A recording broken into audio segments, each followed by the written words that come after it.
Hi పిల్లలు, ఈరోజు మనం 2వ తరగతి తెలుగు చిత్రకథ 2 చిట్టి మొక్క. చిట్టి మొక్క అంటే చిన్న మొక్క అన్నట్టు. బొమ్మలు చూసి కథ చెప్పండి. ఇక్కడ చూడండి, ఇక్కడ ఒకటో బొమ్మ ఉంది, ఇక్కడ 2వ బొమ్మ ఉంది, ఇక్కడ 3వ బొమ్మ ఉంది, ఇక్కడ 4వ బొమ్మ ఉంది. మీరు చెప్పండి, ఇక్కడ బొమ్మలో ఏం జరుగుతుందో మీరు చూసి చెప్పండి. ఇక్కడ ఏమైంది? చెట్టు ఉంది. ఇది చిట్టి మొక్క. ఇది ఎలా ఉంది? విరిగిపోయి ఉంది. ఈమె ఎవరు? అమలనో ఎవరో ఒకరు అనుకోండి, అమల అనుకోండి.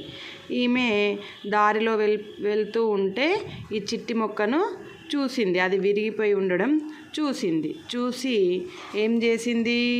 మళ్ళీ అక్కడి నుంచి తిరిగి వెనకకి వెళ్ళింది.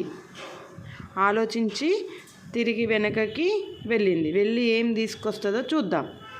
నెక్స్ట్ చిత్రం చూడండి. ఇక్కడ ఆమె వెళ్ళి ఏం తెచ్చింది? ఒక కర్ర, తాడు, ఈ బకెట్లో వాటర్ తెచ్చి ఏం చేసిందో నెక్స్ట్ పిక్చర్లో చూడండి. ఇక్కడ కర్ర పెట్టి మొక్కను మంచిగా నాటి దానికి తాడుతో కట్టి వాటర్ పోసింది.